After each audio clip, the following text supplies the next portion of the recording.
ಹೋರಾಟಕ್ಕೆ ಒಂದು ಕಡೆ ದಳ್ಳಿ ಕುಂಡಿರ್ತಾರೆ. ಸಣ್ಣ ಪುಟ್ಟ ವಿಷಯ ಇರ್ತದೆ, ಅಷ್ಟೂ ನೀವು ಮಾಡೋದಿಲ್ಲ, ಅವರಿಗೆ ಅಪಾಯಿಂಟ್ಮೆಂಟ್ ಕೊಡೋದಿಲ್ಲ, ಅವ್ರಿಗೆ ಅಪಮಾನ ಮಾಡ್ತೀರಿ. ಅವರು ಅಲ್ಲಿ ಎಲ್ಲಿ ಹೋರಾಟದ ಕೂತ್ರ ಅಲ್ಲಿ ಯಾರೂ ಹೋಗೋದಿಲ್ಲ, ಮಂತ್ರಿಗಳು ಹೋಗೋದಿಲ್ಲ, ಸಂಬಂಧಪಟ್ಟಂಥ ಜಿಲ್ಲಾಧಿಕಾರಿ ಹೋಗೋದಿಲ್ಲ. ಅದು ಆಕ್ರೋಶ ಹೆಚ್ಚಾಗಿ ಒಂದು ಜನರಲ್ಲಿ ನಮ್ಮ ಇವತ್ತು ನಮ್ಮದೇ ನೀರಾವರಿ ಹೋರಾಟ, ನಾಳೆ ಆಲ್ಮಟ್ಟಿಗೆ ಸರಿಯಾಗಿ ನೀವು ಹಣ ಕೊಡದೇ ಇದ್ದರೆ ಹೋರಾಟ ಸಾಲ್ವ್ ಆಗ್ತದೆ, ಲಕ್ಷಾಂತರ ಜನ ಸೇರ್ತಾರೆ. ಅವಾಗ ನೀವೇನು ಮಾಡ್ತೀರಿ, ಅಮಾಯಕರ ಮ್ಯಾಗ ಗೋಲಿಬಾರ್ ಮಾಡ್ತೀರಿ. ಅದಕ್ಕೆ ನಾ ಗೃಹ ಮಂತ್ರಿಗಳಿಗೆ ಹೇಳೋದು, ನೀವು ಹೆಂಗಂದ್ರೆ ಚಾಲ್ಟಿ ಬಿಗನ್ಸ್ ಫ್ರಾಮ್ ಅವ್ರ ಹೋಮ್ ಅಂತ. ಮೊದಲು ನೀವು RCB ಒಳಗೆ ನೀವು ಯಾರ್ಯಾರು ಇದ್ದೀರಿ ಅಪರಾಧಿಗಳು, ಮೊದಲ ಈ ಕೇಸು ಮೊದಲೇದ್ದು ಸರ್ಕಾರ ಮ್ಯಾಗನೇ ಇದು ಕೇಸ್ ಹಾಕಬೇಕು.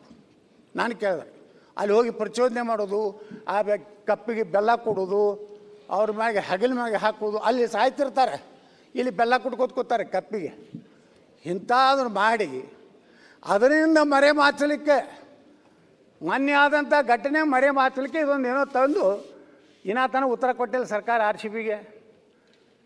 ಆದರೆ ಪೊಲೀಸ್ ಅಧಿಕಾರಿಗಳು ಹೇಳಿದರು, ಬೇಡಪ್ಪ ಇಷ್ಟು ಬೇಗನೆ ಇಂಥ ದೊಡ್ಡ ಕಾರ್ಯಕ್ರಮ, ಪೊಲೀಸ್ ಹೇಳಿದ್ರು ಸಹಿತ, ಪೊಲೀಸ್ ರಿಪೋರ್ಟ್ ಇದ್ದರೂ ಸಹಿತ ಕೇವಲ ಸರ್ಕಾರದ ಒತ್ತಾಯಕ್ಕಾಗಿ ಆ ಯುವಕರನ್ನು ನಮ್ಮ ಪಾರ್ಟಿಗೆ ಸೆಳೆದುಕೊಳ್ಳಲಿಕ್ಕೆ ಮಾಡಿದಂಥ RCBಯಿಂದ ಇವತ್ತು ಅಧ್ಯಕ್ಷರೇ ಈ ಹೋರಾಟಗಳನ್ನು ಹಕ್ಕುವುದು ಏನಿದೆ ಅದನ್ನು ಹತ್ತಿಕ್ಕುವಂಥ ಕೆಲಸ ಮಾಡದೆ ತಾವು ಗಂಟಿ ಹೊಡೆಯದೆ ಸ್ವಲ್ಪ ಸಮಾಧಾನ ಆಗಿ ಕೂತ್ರೆ ಎಲ್ಲ ಕೇಳಿಸ್ತದೆ ಅಧ್ಯಕ್ಷರೇ. ಅದಕ್ಕೆ ಯಾಕೆ ಹೇಳ್ತಾ ಇದ್ದೀನಿ ಅಂದರೆ, ತಾವು ಯಾರು ತಪ್ಪು ಮಾಡಿರ್ತಾರಲ್ಲ, ಯಾರು ಆ ಹೋರಾಟದಲ್ಲಿ ಕಲ್ಲು ಒಗೆಯುವಂಥ ಕೆಲಸ ಯಾರು ಮಾಡಿರ್ತಾರಲ್ಲ ಅವ್ರ ಮ್ಯಾಗೆ ಆ್ಯಕ್ಷನ್ ಆಗಬೇಕು.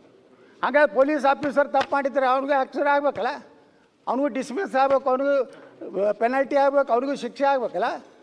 ಅದನ್ನು ಪ್ರಯೋಜನ ಮಾಡಿರಿ. ನೀವು ಶಾಂತ ರೀತಿ ಹೋರಾಟವನ್ನು ಹತ್ತಿಕ್ಕುವಂಥ ಕೆಲಸ ಮಾಡಿದಂಥ ಸುಮ್ಮನೆ ಲಾಠಿ ಚಾರ್ಜ್ ಮಾಡೋದು, ಎಲ್ಲ ಗೇಟ್ ಬಂದ್ ಮಾಡಿಬಿಡೋದು, ಒಂದೇ ಗೇಟ್ ಚಾಲು ಇಡೋದು. ಅರೇ ಒಂದು ದೊಡ್ಡ ಗ್ರೌಂಡ್ ಐತಂದರೆ ಎಲ್ಲ ಗೇಟ್ಗಳು ಓಪನ್ ಇರಬೇಕು. ಇಟ್ಟು ಕಾಮನ್ ಸೆನ್ಸ್ ಇರೋದಿಲ್ಲ ಇವರಿಗೆ. ಮೊನ್ನೆ ಆಗಿದ್ದೇನೆ RCBಯಲ್ಲಿ, ನಮ್ಮ ಬಿಜಾಪುರನಾಗ ಒಂದು ಘಟನೆ ಆಯ್ತು ಅಧ್ಯಕ್ಷರೇ.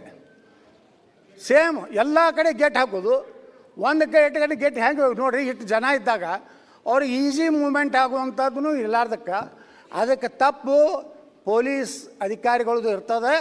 ಅಂಥ ಪೊಲೀಸ್ ಅಧಿಕಾರಿಗಳಿಗೂ ದಂಡನಾರ್ಹ ಅಪರಾಧ ಅನ್ನುವಂಥದ್ದು ಇದ್ರಾಗ ಸೇರಿಸ್ಬೇಕಂತೇಳಿ ನಾವು ವಿನಂತಿ ಮಾಡಿಕೊಂಡು ಈ ಬಿಲ್ಲಿಗೆ ನನ್ನ ಸಹಮತ ಇಲ್ಲ ಅಂತೇಳಿ ನಾನು ಮಾತು ಮುಗಿಸ್ತೀನಿ.